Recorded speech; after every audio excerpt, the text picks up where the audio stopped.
I'm Big Boy. Can you ever have too much? Welcome back to another nostalgic video. Ready to bring back the memories and the feeling of the restaurants from the 1970s we all miss? And if you love revisiting the past, subscribe to the channel. Ready? Shoney's. It was the kind of place where everyone felt welcome. With the famous Big Boy Burger and that amazing breakfast buffet, Sundays weren't complete without a stop there, especially in the southern states. It all started back in 1947, and in no time, it became a favorite across the country. At one point, there were more than 1,300 of them all over the U.S. Maybe you had a high school job there, or maybe you just remember sitting in the back seat during a family trip, spotting the sign and hoping that'd be the next stop. The breakfast buffet? It was the best. Pancakes, scrambled eggs, and those soft, sweet slices of French toast. Nothing could top that. And let's not forget the hot fudge cake. That dessert was a total legend. Back then, all you can eat really meant it. There was even a bucket of bacon, no joke. It was the kind of place where you ate a ton, had a blast, and left with a big smile and a full belly. Some spots are still open today, but they're not quite like they were back in the 70s. Eating out in those days was such a treat. So, do you have a Shoney's memory? Share with us. Beefsteak Charlie's. You're gonna get spoiled. That old slogan brings back so many memories. It all started in New York in the 1910s, but things really took off in the 1970s. By the 80s, there were over 60 spots just around the New York City area.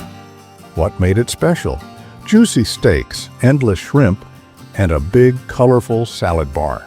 And for the grown-ups, all-you-can-drink beer and wine, yep, included with the meal. Try finding that today. I'll take 2 big jugs of house wine and 3 Twinkies, the lunch of champions. The place had a cozy, rustic feel, dim lights, wooden walls, and that old-school charm. Perfect for birthdays, family dinners, or just when you felt like treating yourself. You didn't just eat there, you got pampered.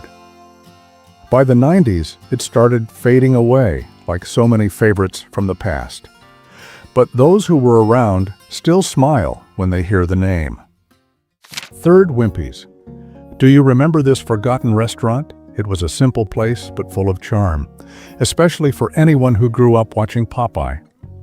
After all, the character J. Wellington Wimpy was famous for saying, "I'll gladly pay you Tuesday for a hamburger today." The chain originally started in the U.S. back in the 1930s, but it really took off in the 1970s, spreading to hundreds of locations in the UK and a few still in America. At its peak, there were over 1,500 spots around the world. Their burgers had that homemade taste. They had all the classic favorites, and one of the most loved was the Wimpy Bender. It was a spicy hot dog, twisted into a bun like a little spiral with onions on top. It looked funny, tasted great, and lots of people still remember it today. Over time, it lost ground to big names like McDonald's and Burger King and disappeared from the U.S., but the brand lives on in the U.K. Any Brits here who still visit one? 4. Taco Bell. Before becoming the giant it is today, Taco Bell felt new, even a little exotic, to many Americans in the 1970s. It started in California in 1962 when Glenn Bell introduced something different, fast Mexican food at prices anyone could afford. By the 70s, there were already over 900 locations across the U.S. Crunchy tacos, simple burritos, and those little hot sauce packets quickly became favorites for people who wanted something other than burgers and fries. One of the big hits? The Encharrito. That little dish was groundbreaking back then. Look at those prices. Oh my, those were the days. It was a go-to spot for teens and students. Great for a quick stop after school or grabbing something late at night.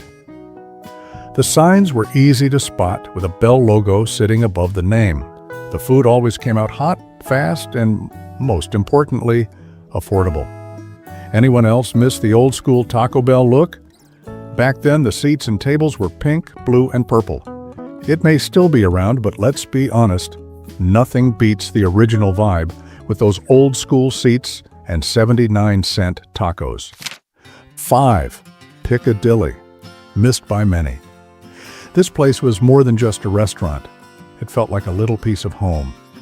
It started back in 1944 in Baton Rouge, Louisiana, serving up home-style Southern meals, cafeteria style. By the 1970s and 80s, there were over 250 locations, mostly across the southern U.S. You would grab a tray and walk down the line, eyes wide and stomach growling, picking out crispy fried chicken, mashed potatoes with gravy, green beans with bits of bacon, and maybe a slice of lemon pie at the end. It was a go-to spot for Sunday lunches, family gatherings, or even a quiet meal during the week. Their strawberry pie? The best. And don't forget the spaghetti and meatballs. So simple, so good. Back then, it was the kind of place where a whole family could sit down and enjoy a good meal without spending too much. 6. This lively restaurant opened in 1976 right in downtown Minneapolis. It got its name from the wife of one of the founders. At the time, there weren't many spots serving Mexican dishes, so it quickly became a favorite. It was the go-to place for tasty food and a good time. And if it was your birthday, you might remember the staff singing as they brought out a fried ice cream dessert. That treat was unforgettable. The place was full of energy, and people couldn't get enough of the endless margaritas. The drinks were just as popular as the meals. The Fiesta Hour was legendary. Over time, though, things started to fall apart. They opened too many new places too fast, chose bad locations, and kept switching managers. In the end, the business went bankrupt. Today, it's mostly a memory in the U.S. But believe it or not, a few restaurants are still open in Vienna, Austria. For lots of people, just hearing the name brings back happy memories from the 70s and 80s. How about you? Do you miss it too? 7. Po Folks, one of my favorites. Founded in 1975 in Florida, this charming chain embraced country cooking and old-fashioned hospitality. At its peak in the 1980s, there were over 100 locations throughout the South and Midwest. Po Folks served meals that reminded people of home. Crispy fried chicken, meatloaf, turnip greens, and cornbread muffins straight from the oven. Drinks came in mason jars, and meals were often served in metal pie tins, giving it that true down-home, rustic feel. The atmosphere of this family restaurant was cozy and playful, with country sayings on the walls and a warm family-style service that made everyone feel welcome. If you grew up near a Po Folks, chances are it was part of your weekly routine, whether it was a family dinner, Sunday lunch, or just stopping in for a slice of pecan pie. Today, only a handful of locations remain in Florida, but the memory of this 70s restaurant is still remembered fondly.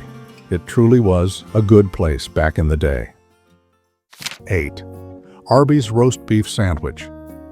Back in the 1970s, before the menu expanded and the marketing slogans changed, Arby's was all about one thing: the roast beef sandwich.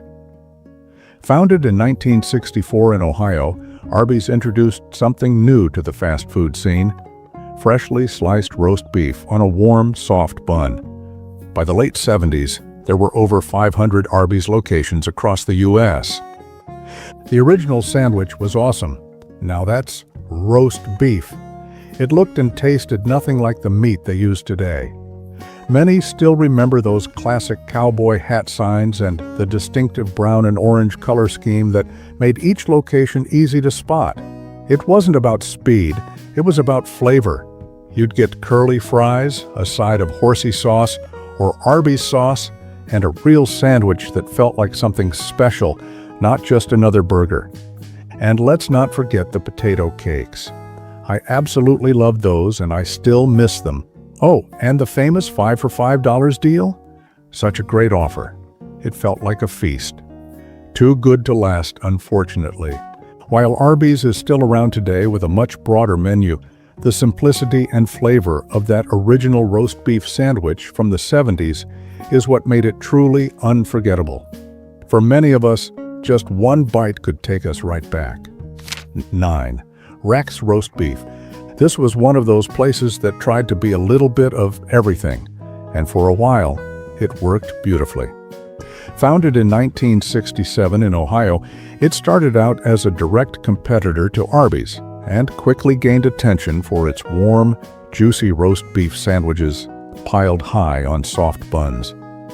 By the mid-1980s, there were over 500 locations across the U.S.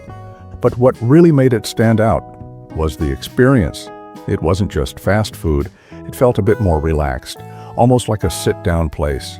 Some restaurants had salad bars, baked potatoes, dessert buffets, and even sunrooms filled with plants and natural light.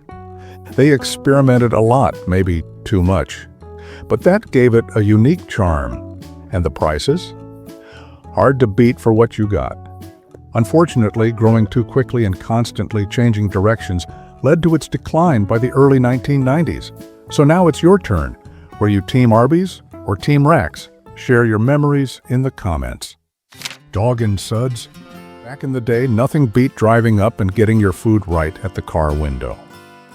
This place started in 1953 in Illinois, and by the 1970s, it was one of the most popular roadside spots around. At its peak, there were over 650 locations across the U.S. People loved the chili dogs, hot, cheesy, and full of flavor, and the root beer, cold, frothy, and served in big glass mugs. Add some crispy onion rings, and it felt like a real treat.